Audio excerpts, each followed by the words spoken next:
আমি মাননীয় প্রধানমন্ত্রীকে বলতে চাই, আপনি কিন্তু নির্বাচনের আগে বলেছিলেন যে রাসূলুল্লাহ আদর্শ হিসাবে এই রাষ্ট্রটা চলবে। আমি আপনাকে সাধুবাদ জানাই। কারণ কি, আপনিও আল্লাহকে ধারণ করেন, আল্লাহ রসুলকে ধারণ করেন, আল্লাহর কিতাবকে ধারণ করেন। এই বক্তব্য কিন্তু আপনাকে আমরা অ্যাপ্রিসিয়েট করি, সবাই করে, অ্যাপ্রিসিয়েট করি। কিন্তু রাসূলুল্লাহ যে আদর্শ নিয়েছিলেন সেই আদর্শ কিন্তু আপনার নিতে হবে, না হলে হবে না। আমাদের হিজবুত তৌহিদের দাবি, কারণ রাসূলুল্লাহ যে আদর্শ নিয়ে জাহিলিয়াত দূর করেছিলেন সেটা কি আল্লাহর দেওয়ার হুকুম দিয়ে, আল্লাহর দেওয়া জীবন ব্যবস্থা দিয়ে।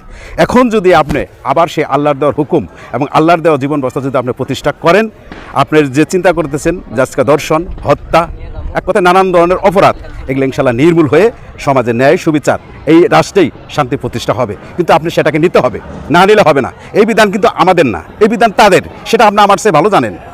আমাদের বিধান আল্লাহর দেওয়া, আমাদের দেওয়া ব্রিটিশদের রেখে দেওয়া বিধান আমাদের না। এই বিধান আমাদের শান্তি দিতে পারে নাই। আপনিও জানেন যে গত সরকারের সময় আপনি দীর্ঘ 17 বছর আপনার নির্যাতনে ছিলেন, অবশ্যই ছিলেন। আপনার আম্মা যিনি 3বারের প্রেসিডেন্ট ছিলেন বাংলাদেশের, ওনাকেও কিন্তু কারাদণ্ড ভোগ করতে হয়েছে বছরের পর বছর।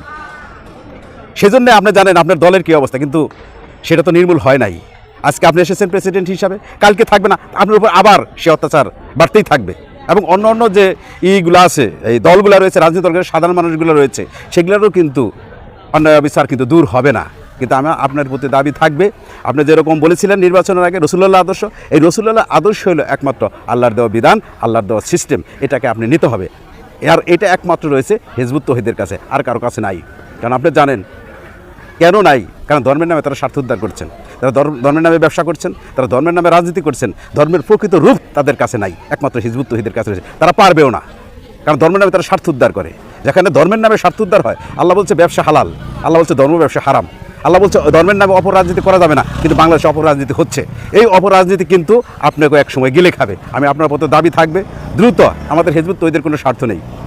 আপনি থাকেন, আপনি প্রেসিডেন্ট থাকেন, কোনো সমস্যা নেই, কিন্তু আমাদের হিজবুত তৌহিদের কোনো স্বার্থ নেই। আপনার কাছে কোনোদিন একটা টাকাও চাবো না, কোনো দরকারও নাই।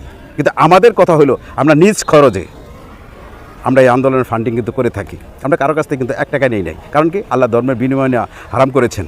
আমরা এই রাসূলুল্লাহর প্রকৃত রেখে যাওয়া আদর্শ আমরা কিন্তু একেবারে এই বাংলাদেশে বলেন, বাংলাদেশের ভাষাভাষীর মানুষকে বলেন, আমরা পূর্ণাঙ্গ রূপে সেই প্রকৃত রূপরেখাটা আমরা তুলে ধরছি। আপনি যে আগেই বলেছিলেন যে আমরা রাসূলুল্লাহ আদর্শ মোতাবেক আমরা রাষ্ট্র গঠন করতে চান, সেই আদর্শ একমাত্র হিজবুত তৌহিদের কাছে রয়েছে। আপনি আমাদের নিয়ে একটু ভাবেন, দরকার বলে আমাদেরকে একটু ডাকেন, আমরা আপনাদের কাছে সেই কথা বলবো।